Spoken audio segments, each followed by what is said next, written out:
Bonsoir et bienvenue dans votre journal sur TV Vendée. Nous sommes le jeudi 2 mai, voici les titres. Nous irons du côté de Fontenay-le-Comte où un nouveau programme de logement a été lancé mi-avril. 40 maisons et appartements seront disponibles, notamment pour les primo-accédants. Floralie ou Jeux Olympiques, ce personnage a pris place sur les routes du département. Nous nous sommes demandé ce qu'il représentait et nous avons trouvé la réponse. Enfin, nous suivrons des baliseurs officiels. Ils sont en charge d'indiquer les chemins à l'aide de peintures et de sigles bien spécifiques sur les sentiers de randonnée. Grâce à eux, les randonneurs vont dans la bonne direction.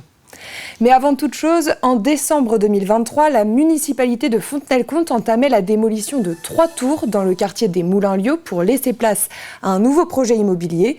40 logements neufs vont être construits à destination notamment des primo-accédants. Ces 34 maisons individuelles et ces 6 appartements seront à des prix abordables pour aider les populations à investir. Des accompagnements sont d'ailleurs mis en place pour les aider. Reportage de Cyril Guillet. Dans le quartier des Moulins-Liots, après la démolition des bâtiments F, G et H, la rénovation des autres tours et l'implantation de la maison des habitants, le quartier opère une véritable métamorphose. 34 maisons et 6 appartements devraient bientôt sortir de terre, des logements sociaux à destination des primo-accédants. Pour moi, c'est du logement solidaire. Je veux dire, quel habitant ou quel fontenaisien ou fontenaisienne peut-être aurait commencé sa vie par un logement social. Parce qu'évidemment, être dans un logement social, c'est aussi parfois en sortir, mais aussi s'y permettre à des jeunes familles qui ont des revenus modestes, quand on commence avec des revenus modestes, et donc de pouvoir acquérir un logement avec une possibilité d'accession, et puis un jour, ma foi, peut-être le revendre et puis être propriétaire d'une autre maison. Depuis quelques années, l'immobilier traverse une crise, en cause entre autres les taux d'intérêt qui n'ont cessé d'augmenter. Inférieurs à 1% en septembre 2021, les taux se sont envolés à plus de 4% au mois de janvier dernier. Les coûts de construction ont eux aussi explosé de 30 à 40%. 2022 a été compliqué, 2023 a été très compliqué. 2024, le premier trimestre, un peu sur le même rythme que 2022. Mais là, voilà, on ressent une baisse des taux, il y a une petite confiance qui commence à revenir et on estime que lancer commercialement le programme aujourd'hui, on est dans la bonne mouvance. S'inscrivant dans le cadre du NPNRU, ce programme baptisé Terre d'Orchidées vise à faciliter la mixité sociale et la requalification de ce quartier. Pour ce faire, l'accession à la propriété est facilitée pour les primo-accédants sous conditions de revenus. C'est notamment accession avec une TVA à 5,5 au lieu de 20%. C'est l'accès aux prêts à taux zéro, c'est d'accès à des prêts Action Logement pour faciliter l'accession sociale. Si tout va bien, les travaux démarreront début 2025. La livraison des 40 logements est programmée, elle, fin 2026. 1700 enfants sont accueillis par l'aide sociale à l'enfance en Vendée, un chiffre qui est en constante augmentation. Ce service départemental permet d'apporter un soutien matériel, éducatif et psychologique aux enfants et aux familles rencontrant des difficultés qui pourraient mettre en danger ces enfants.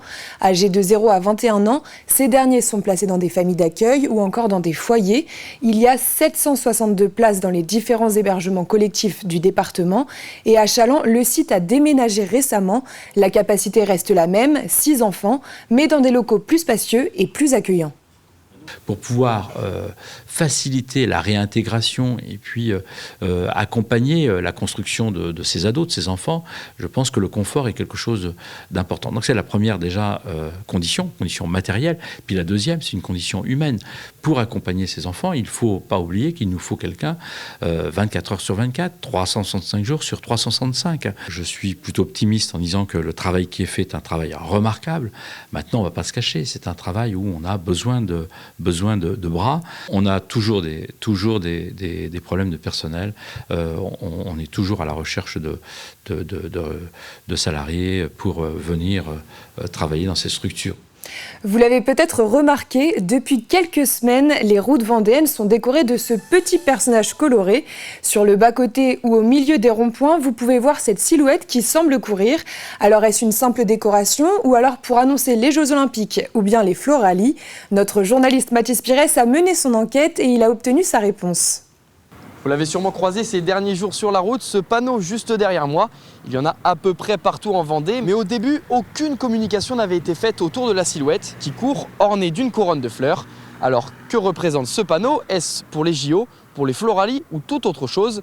Vous vous êtes posé la question. Ça ressemble à un bonhomme en train de courir. Y a plein de couleurs, mais je saurais pas trop dire. C'est pour les JO, non? C'est pas pour les JO. Un bonhomme qui court, qui est dynamique, qui a le soleil dans la tête. Je sais pas, une asso pour une course, un truc caritatif. Alors pour comprendre ce que ça représente, j'ai contacté les Floralies. Ils m'ont répondu la première fois qu'ils ne souhaitaient pas réagir sur ce sujet et m'ont renvoyé vers le département qui serait avec les communes participantes à l'initiative de l'installation de ces panneaux. Et après un bon jeu de va-et-vient entre les deux interlocuteurs, j'ai eu ma réponse. C'est une initiative des Floralies en collaboration avec le département de la Vendée, effectivement pour ponctuer l'événement un peu partout sur la zone géographique et montrer la direction de nos Floralies. Et c'est les Floralies qui ont dessiné le design de cette fleur en mouvement, quoi. J'appelle ça une fleur en mouvement parce qu'on voit ce personnage-là fait de pétales et qui effectivement est en train de s'approcher du site merveilleux des Floralies. Et c'est donc la mascotte des Floralies comme inscrit sur ce panneau installé juste à côté de la silhouette. Pour rappel, la 13e édition des Floralies commence dès le 17 mai prochain. Si vous aimez marcher, vous les connaissez sûrement, ces traits rouges et blancs ou même de toutes les couleurs. Ils permettent de guider les randonneurs en indiquant l'itinéraire à suivre. Ces tracés sont redessinés régulièrement puisqu'ils s'effacent avec le temps et ce sont des baliseurs officiels qui sont habilités à le faire. Il y a des règles à respecter puisque les tracés sont identiques dans toute la France. Nous avons suivi une équipe de 5 baliseurs à Bretignolles-sur-Mer. Reportage. Quelques traits bien connus des marcheurs. Ils sont réalisés par eux, les baliseurs officiels de la Fédération française de randonnée. Pour l'association Randocéan de Bretignolles-sur-Mer, ils sont 5 à veiller sur un périmètre de 26 km aller-retour de sentiers. Et on doit indiquer essentiellement la direction à prendre. Donc on se met vraiment à la place du randonneur et du randonneur lambda qui n'a pas forcément une carte, qui n'est pas très conseillée. Mais bon, on a beaucoup de touristes ici qui utilisent ces chemins de grande randonnée. On a des terrains comme là dans les dunes où c'est balisé par le terrain lui-même, où on ne peut pas aller dans les dunes puisqu'elles sont protégées Natura 2000. Et là on peut se permettre d'allonger un petit peu les distances entre deux balises qui sont normalement entre 50 et 100 mètres. 150 mètres, on doit retrouver des balises, pas tant pour le chemin, mais surtout pour rassurer le randonneur qu'il est sur le bon chemin.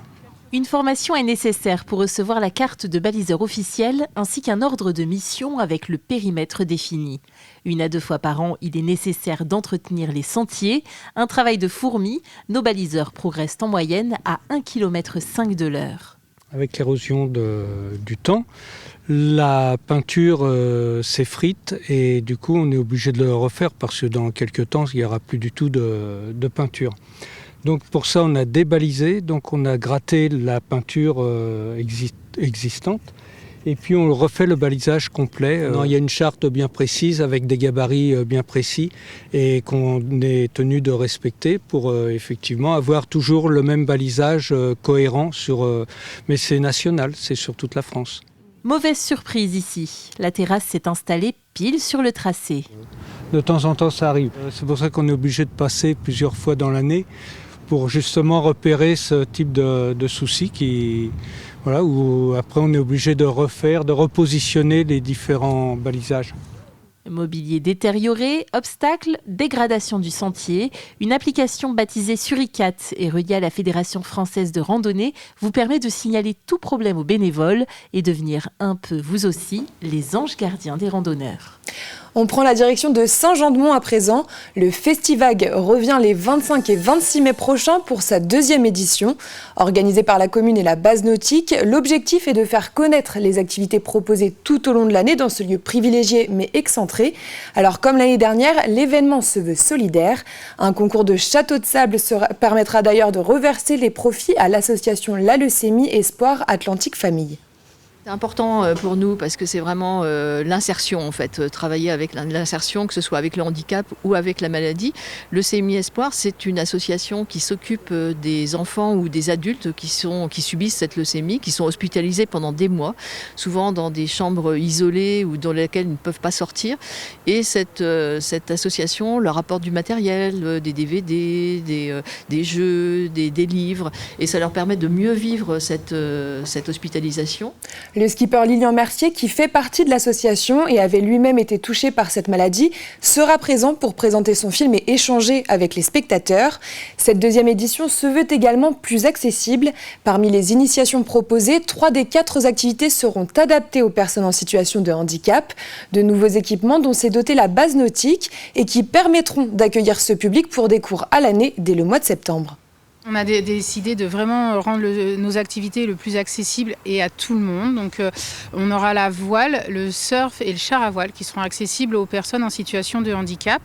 L'idée, c'est pas de faire des créneaux spécifiques pour un créneau avec du sport handicap. Ça nous intéresse pas. Ce qu'on veut vraiment, c'est que les gens puissent réserver leur activité en nous précisant leur situation et qu'on puisse les inclure dans tous les créneaux qu'on va proposer. Il faut qu'ils réservent normalement, il faut qu'ils nous préviennent quand même. C'est-à-dire que forcément, vu que ça nous demande un peu d'adaptation et du matériel particulier, et une fois qu'ils se sont inscrits, il n'y a pas de souci, le matériel sera prêt sur la plage pour qu'ils puissent venir pratiquer.